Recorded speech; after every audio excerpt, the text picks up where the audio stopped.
गांव में रहता था एक गरीब लड़का, रोहित। रोहित का घर कच्ची मिट्टी का था।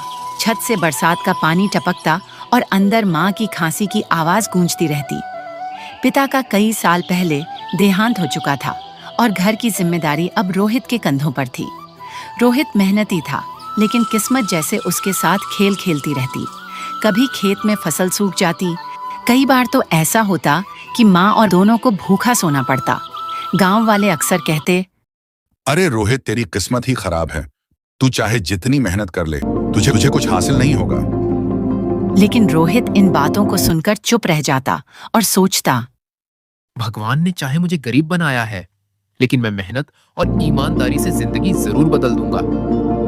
एक दिन रोहित खेत से लौट रहा था तो उसने देखा कि गांव के चौराहे पर बाहर से आए कुछ लोग बिरयानी बेच रहे थे। गरम गरम खुशबू चारों ओर फैल रही थी। बच्चे, बूढ़े, जवान सब भीड़ लगाकर बिरयानी खा रहे थे। रोहित दूर खड़ा था। उसकी जेब में सिर्फ 2 रुपए थे और बिरयानी की एक प्लेट 5 रुपए की। वह चुपचाप लोगों को खाते देखता रहा। उसके पेट में गड़गड़ाहट हो रही थी। तभी उसके मन में एक ख्याल आया कि मैं भी बिरयानी बनाना सीखो और थैला लगाओ। अगर सबको मेरी बिरयानी पसंद आई तो मैं अपना परिवार का पेट भर सकूं। उस रात रोहित अपनी माँ के पास बैठा और बोला, माँ, मैं सोच रहा हूँ कि गांव में बिरयानी का थैला लगाओ, लेकिन मुझे बनानी नहीं आती। माँ मुस्कुराई और बोली, बेटा, तेरे पिता जब जवान थे तो अक्सर बिरयानी बनाते थे। उन्होंने मुझे भी सिखाया था। मैं तुझे सिखा दूंगी। मेहनत करोगे तो जरूर सफल हो जाओगे। यह सुनकर रोहित की आंखों में चमक आ गई। अगले दिन से माँ ने रोहित को बिरयानी बनाना सिखाना शुरू कर दिया। चावल कैसे धोना है, मसाले कितनी देर भूनने हैं, मांस कितना गलाना है, सब उसने बड़े ध्यान से सीखा। माँ ने कहा, बेटा, बिरयानी सिर्फ स्वाद से नहीं बिकती, इसमें मेहनत और दिल की दुआ भी लगती है। जब तू इसे बनाए तो अपने परिवार की खुशहाली की दुआ जरूर करना। कई दिन तक अभ्यास करने के बाद रोहित ने सोचा कि अब वह ठेला लगाएगा। लेकिन समस्या यह थी कि उसके पास ठेला खरीदने के लिए पैसे नहीं थे। उसने गांव के साहूकार से मदद मांगी। साहूकार ने हंसते हुए कहा, अरे बिरयानी का ठेला तेरे बस की बात नहीं। अगर तू मेरी जमीन पर मुफ्त में काम करेगा तो मैं तुझे एक पुराना थैला दे दूंगा। रोहित ने हाँ कर दी। कई दिन तक कड़ी धूप में मजदूरी करके उसने आखिरकार ठेला पा लिया। गांव की चौपाल पर उसने पहला दिन ठेला लगाया। माँ ने सुबह सुबह बिरयानी पकाई। चावल की खुशबू पूरे चौराहे में फैल गई। लोग रुककर देखने लगे।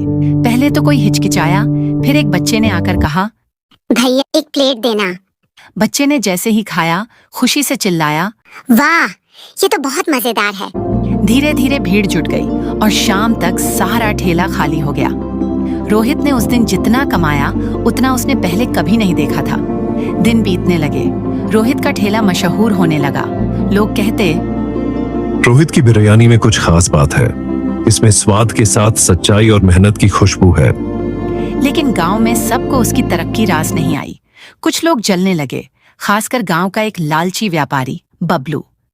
बबलू मिठाई की दुकान चलाता था और हमेशा सोचता था कि कोई उसके बराबर ना आ पाए। उसने सोचा, अगर रोहित का थैला ऐसे ही चलता रहा तो मेरी दुकान पर लोग आना बंद कर देंगे।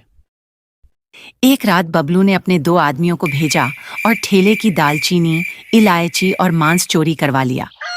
सुबह जब रोहित बिरयानी बनाने बैठा तो सामान गायब देखकर परेशान हो गया। माँ ने उसे समझाया, बेटा, चिंता मत कर। सच्चाई के रास्ते पर चलने वाले को कभी हार नहीं मिलती। तू थोड़ा साधारण मसालों से बना ले। रोहित ने वैसा ही किया। उस दिन बिरयानी भले ही थोड़ी फीकी बनी, लेकिन उसने ग्राहकों से सच बोला, आज मेरे पास मसाले चोरी हो गए, लेकिन मैं आपको ईमानदारी से वही खिला रहा हूँ।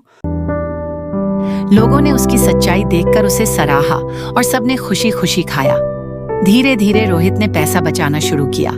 उसने एक दिन सोचा, क्यों ना मैं अपने ठेले के पास गरीब बच्चों को मुफ्त में बिरयानी बांटूं। उसने ऐसा ही किया। बच्चे खुशी से झूम उठे।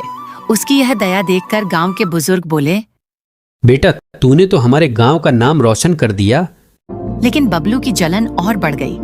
उसने झूठी अफवाह फैलानी शुरू कर दी कि रोहित की बिरयानी में गंदगी मिलाई जाती है। कुछ लोग शक में पड़ गए। ठेले पर भीड़ कम होने लगी।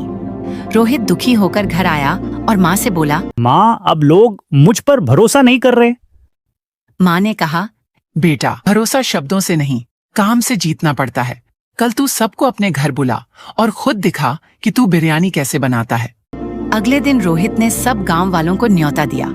सब उसके घर पहुंचे और देखा कि वह किस तरह साफ सुथरे ढंग से माँ की मदद से बिरयानी बना रहा है। उसने सबको मुफ्त में खिलाया। लोगों ने छकते ही कहा, हमसे गलती हो गई, तेरे जैसा गांव में ईमानदार इंसान कोई नहीं। उस दिन के बाद से रोहित का ठेला पहले से भी ज्यादा मशहूर हो गया। लोग दूर दूर से बिरयानी खाने आने लगे। उसने कमाई से माँ के इलाज के लिए दवाई खरीदी